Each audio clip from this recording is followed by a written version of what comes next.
Hey guys, I've been meaning to make this video for about a year and a half. See, 2 years ago, I had a chance to train with Lieutenant Colonel Mike Hartman of the IDF, a gentleman who is responsible for training thousands and thousands of Israeli snipers and special forces units. And one of the things they taught us was the IDF way of clearing malfunctions. And I thought I'd share it with you guys. So the IDF breaks down clearing an AR-15 or M16 into 5 steps. First, identification, so ID the malfunction.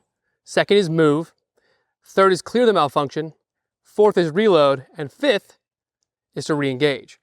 Now this seems a little self-explanatory, maybe overly simplistic and maybe superfluous, but hear me out. Now see, the IDF breaks down the various malfunctions into 3 main categories: a type 1, type 2, and a type 3. A type 1 malfunction is when the bolt is closed, but you hear a click instead of a bang. So this gun is empty. So you aim down in, that's a type 1.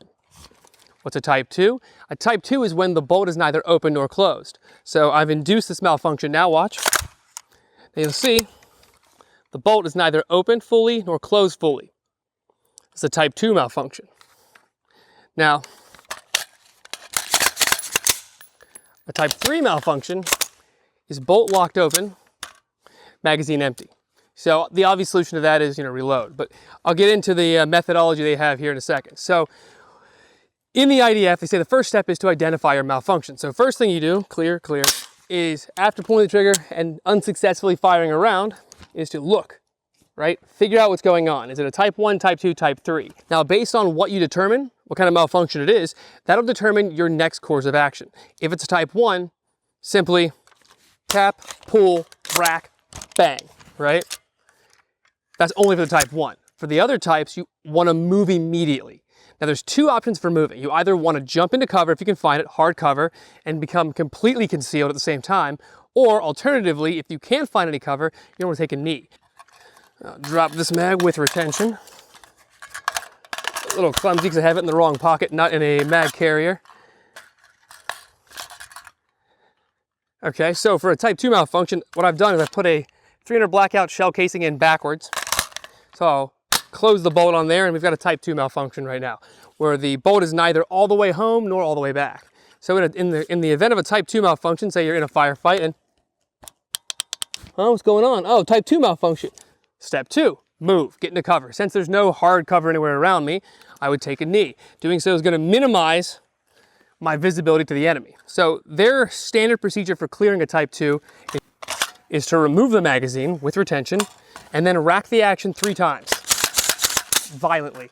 Then reinsert, pull to make sure it's fully seated, charge, bang.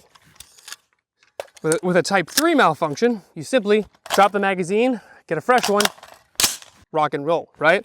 So that takes care of step 3, clear the malfunction. Step 4, reload. So obviously that was what was covered as well. And then step 5 is get back in the fight. Now, this seems like a little bit redundant, right? I mean, why do I need to tell you guys to do all these steps as opposed to the tap, rack, bang we do right now? I actually think the IDF's methodology of adding the pull is awesome, and here's why. So how many of you guys have ever been at either a 3-gun match or, hell, any of you guys that have any military service, and you've inserted a magazine with what you think is enough force, but it's a loaded to full capacity magazine, 30 rounds in total, right? So I'm gonna simulate this because I can't really do it with an empty magazine. You go to pull the trigger, and what happens? Shit, magazine drops. You get 1 bang, and then the magazine drops. Now, what happened is you didn't have the magazine fully seated inside the rifle. And in doing so, the vibration and the violence of the action traveling rearward was enough to dislodge the magazine. Now you're stuck without a round in the chamber, and you've got to retrieve that magazine, and you have to fully charge the rifle, right? So the IDF's methodology of telling you guys to not only tap, but then pull to make sure it's secure makes an awful lot of sense. So I don't know if that makes tap, rack, bang kind of obsolete, but personally, it's something that I integrated into my own shooting thereafter. Now, as far as the move option, number 2, there's actually another circumstance where you would not follow this exact plan, right? So yes, type 1, easy peasy, you can get this thing solved so quick, you don't need to move, right?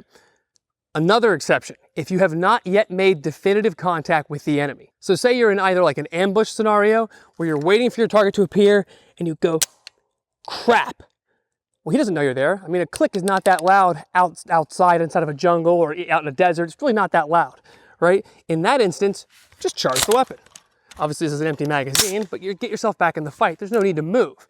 A more applicable scenario for American shooters, imagine if you're a responding officer to a school shooting or a mall shooting, right? And you've got some crazy guy and he's executing people and you go, oh my God, I gotta stop this guy. So you quickly hit your rifle up, then you go click, you forgot to charge it because it was in your patrol rifle and for some reason your sergeant or your chief doesn't like guys carrying around loaded patrol rifles, right? So you go, oh shit. At that point, you don't need to jump into cover. The guy doesn't know you're there yet. So just, get your rifle back in and then neutralize the target.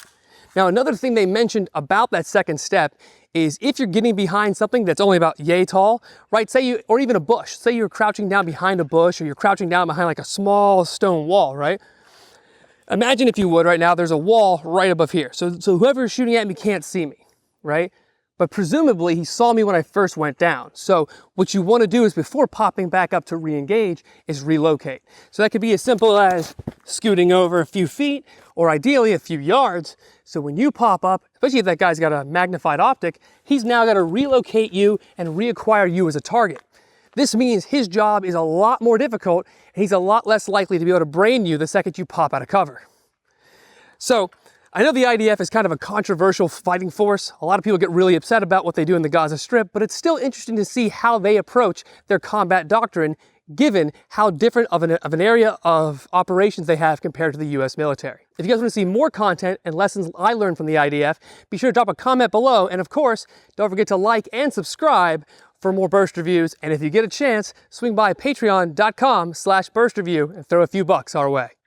Thanks, guys.